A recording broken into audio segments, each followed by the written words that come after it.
Bonjour et bienvenue chers makers et makeuses. Aujourd'hui j'ai le grand plaisir de partager avec vous cette petite création aux formes organiques un peu étranges. Il s'agit d'un support de laptop imprimé en ASA que j'ai réalisé récemment pour tenter de résoudre un petit souci d'ergonomie. Depuis que je me suis procuré 2 moniteurs pour gagner en confort dans mes activités, mon laptop me paraît soudain beaucoup trop bas à côté. C'est là que je me suis rappelé avoir vu des rehausseurs d'écran où le clavier est oblique et je me suis dit, et si je crée mon propre design? Au départ, je voulais usiner du bois, la CNC et y faire des gravures avec une V-Bit. Sauf que le temps en Nouvelle-Écosse étant franchement dégueulasse, je n'avais pas envie d'attraper froid, vu que la CNC se trouvait au makerspace de mon université. Ayant une imprimante 3D à la maison, c'est là que le concept a pris une tournure totalement différente. Au lieu de gravure, pourquoi ne pas partir sur des formes organiques caliennes un peu étranges, générées par optimisation topologique? Optimisation topologique? Qu'est-ce que c'est? Eh bien, nous allons voir comment ça marche. Mais avant, voici en quoi consiste le projet de cette petite vidéo.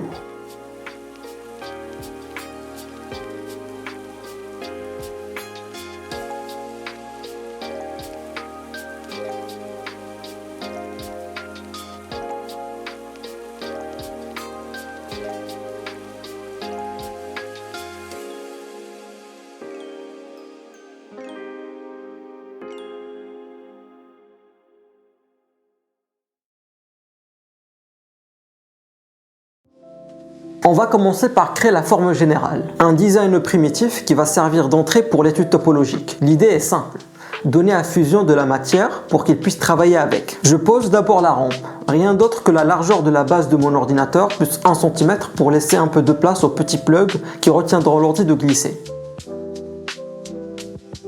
Ensuite, j'ajuste l'angle pour obtenir la hauteur convenue. Dans mon cas précis, comme mes autres écrans sont un peu hauts, je vise 14 cm.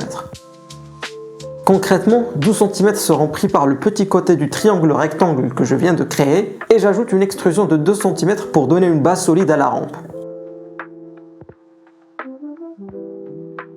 À ce stade, ça marche déjà, mais je veux aussi que ce soit propre visuellement. Par pur choix esthétique, je donne des arcs à la base et sur le côté arrière.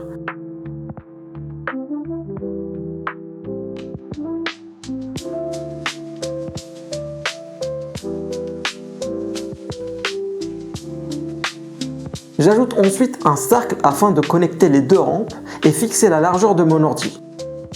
Le plan, c'est d'utiliser une tige filetée et de venir réajuster avec des boulons et des coupleurs pour pouvoir régler l'écartement.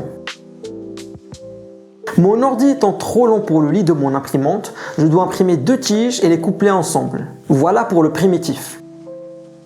Une rampe dimensionnée et un perçage circulaire pour l'assemblage. Maintenant que le design primitif est en place, voyons comment fonctionne l'optimisation topologique. L'idée, c'est de demander au logiciel de retirer la matière qui contribue le moins à la rigidité et de conserver celle qui y contribue. On lui donne un volume de départ, ce qu'on vient de modéliser, et on lui explique sur quelle zone l'objet est tenu et chargé. Je vais sur l'onglet simulation et je sélectionne optimisation topologique. Je passe donc à la mise en place concrète. D'abord, je nomme mes contraintes. J'applique des contraintes fixes aux deux bases, les semelles qui reposent au sol, puis des frictionless supports sur les autres côtés et sur les arcs pour garder la matière. Autrement, Fusion va trouver un moyen de se débarrasser de ces arcs. La vidéo de Made with Layer de Thomas Sonladerer rencontre une situation similaire à la mienne. Je vous la mets en description si cela vous intéresse d'y jeter un œil. Point important que je précise tout de suite, l'optimisation topologique n'est pas une FIM classique, dans le sens où la magnitude absolue du poids n'a pas d'importance. Ce sont surtout les proportions entre les loads qui guident les chemins d'effort. Autrement dit, dans une simulation avec un seul load, 1 newton ou 1000 newtons donne le même résultat final sur la forme. Ce qui compte, c'est la manière dont on répartit les efforts quand il y en a plusieurs. Côté charge, mon contexte est un poil plus délicat. Mon ordi a 4 pattes de chaque côté, ce qui se traduit ici par 2 zones de poids distinctes sur la rampe, avec un biais vers l'arrière parce que la batterie est derrière et que l'écran ouvert rajoute du poids sur la patte d'arrière. Pour appliquer ça, je clique sur Load et je choisis Remote Load. Petite parenthèse utile, je vous conseille de regarder la vidéo de CNC Kitchen, disponible en description également, où il utilise simplement le type force pour son porteur de filament. Dans la majorité des cas, avec un seul load sur une surface, c'est souvent la manière la plus simple de définir la force. Mais dans mon cas, Comme je répartis l'effort entre deux zones et que je veux bien contrôler la direction et la répartition, je reste sur Remote Load. Je fixe alors 2 tiers Newton sur la zone du haut et 1 tiers Newton sur la zone du bas. C'est mon approximation de la distribution des poids sur la rampe, avec plus de charge derrière que devant.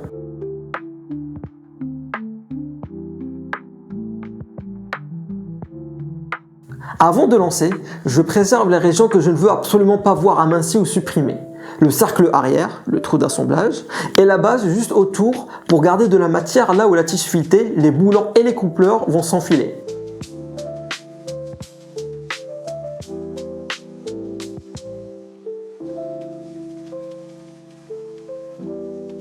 Le reste, je le laisse à fusion. C'est précisément son rôle ici. Calculer où la matière est la plus utile et vider ailleurs. Vient ensuite la génération de la grille. Le meshing du volume. Je vais dans Manage, Setting, Mesh. Je passe en Absolute Size. Par défaut, la taille d'élément est à 10. Je regarde vite fait ce que ça donne. Et comme prévu, les éléments sont un peu trop grossiers pour bien capturer ce qui se passe dans les arches et les transitions fines.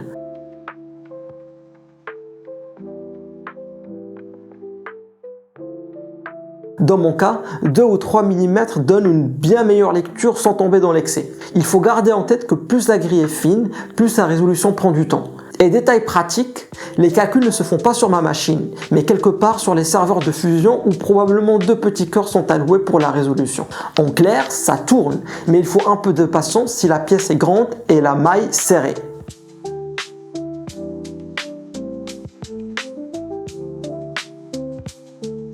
Une fois le meshing fini, je lance l'étude. Le temps de calcul va dépendre de la taille de la pièce et de la taille de la grille. Et ça peut prendre du temps. Dès que le résultat arrive, je peux jouer avec le pourcentage de volume conservé, celui qui contribue le plus à la rigidité.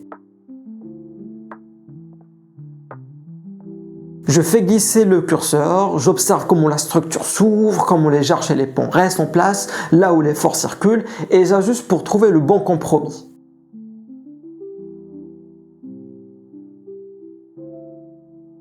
Dans mon cas, le rendu me plaît vraiment.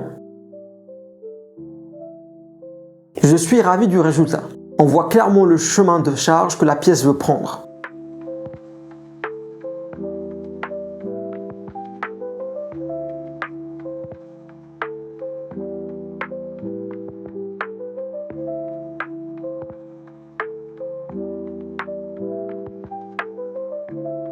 Quand c'est validé, je clique sur Promote pour amener la pièce dans mon espace de travail habituel.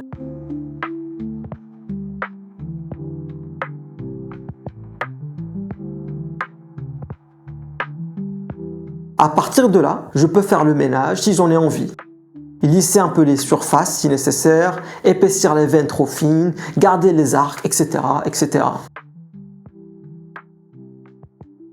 L'objectif pourrait être de sortir une géométrie qui s'imprime proprement tout en respectant ce que l'optimisation a révélé. Voici un exemple où j'ai nettoyé ma structure en calquant la grille sur ma topologie de base. J'ai juste retiré les trous de ma structure, fait une opération de suppression et ajouté des filets pour rendre le rendu plus doux. J'ai ensuite ajouté une colonne au milieu.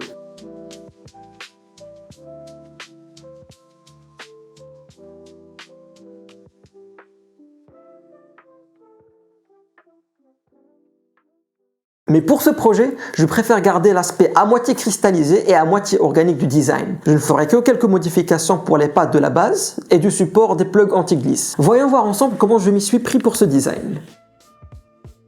En utilisant le corps primitif, je vais venir créer les features comme les pattes, les plugs anti-glisse ainsi que la petite forme où les plugs viendront se glisser.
Comme je l'ai mentionné plus tôt, la longueur de mon laptop est plus grande que le lit de mon imprimante 3D.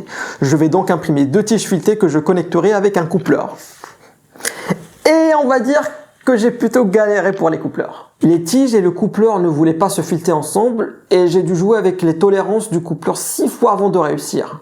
Dans mon cas, j'ai dû utiliser la fonction push-pull sur la crête du filetage de -0,3 mm, puis de -0,15 mm de chaque côté du filetage. Je ne sais pas si la taille de la buse y est pour quelque chose, mais j'utilise une 0,6. Si vous voulez imprimer des écrous et des tiges filetées, expérimentez absolument sur des petites pièces avec différentes tolérances.